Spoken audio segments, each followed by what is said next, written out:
Deuteronomy 8 verse 18 says, "For remember the Lord your God, it is He who has given you the power to create wealth, so that He can achieve the covenant which He swore with your fathers." Remember the Lord your God. This speaks to me of seeking His kingdom first, putting Him first, and realizing that He has a plan for your life.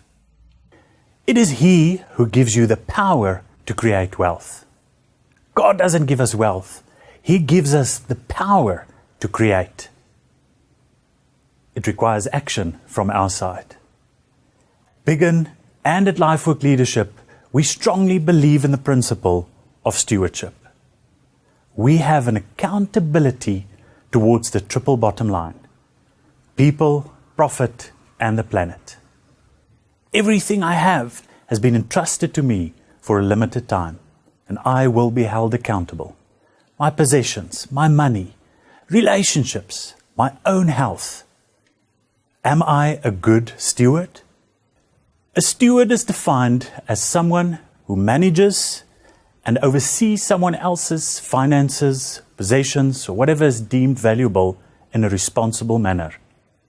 In Genesis, God gave the human race dominion to rule over the earth, that He may establish His covenant. The triple P, people, profit, planet, has been entrusted to us to be stewards. But is God interested in business? Yes, He is. Jesus chose His 12 disciples from the business community. Over 90% of the miracles He performed took place in the marketplace. 90% of the parables and the teachings He taught happened in the marketplace. And there are more scriptures in the Bible referring to money or possessions than there are on heaven, hell, faith, and prayer combined.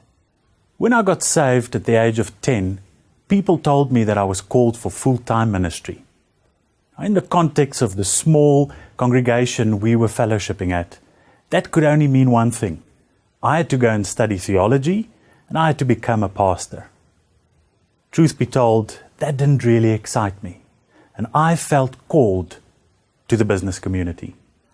I am convinced that every believer is called for full-time ministry. Work is not cursed, it's a blessing. Work is a form of worship. Whether you sell, engineer, consult or teach, you can be salt and light. Your life, your actions can influence others. You are an ambassador of heaven. We don't have to quote scriptures. Our lives, our actions speak louder than words. Does a Christian always have it easy? No, definitely not. I believe that God can use the difficult, challenging circumstances to build and strengthen our character. And the way you act under pressure might just be a testimony of encouragement to those around you. From time to time, we need to pass small tests to be able to move on to the next level. As I shave in the mornings, my boy stands next to me watching me. I wouldn't pass the razor blade to him. He will injure himself. But one day, when he will be mature enough, he will be ready. If I can be trusted in the small things, I can be appointed over many. I remember one day I had something like 39 missed calls on my phone. And as I started listening to the voice messages left from a lady I didn't know, I could barely hear what she was saying on the last voice message as she was crying. And I soon realized she wrongly transferred more than R1 million into my account.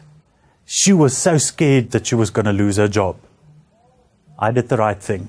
I passed that test and I transferred the money back. But not before I played a little practical joke on her. I phoned her back and said, "Ma'am, you don't know me, but I'm phoning you from OR Tambo Airport just to say thank you very much. I can't tell you where I'm headed." I'm glad to report I passed the test. Many other times I made mistakes, but there I moved on to the next level. May we one day hear the voice of the Lord saying to us, "Well done, good and faithful servant. You have been a good steward."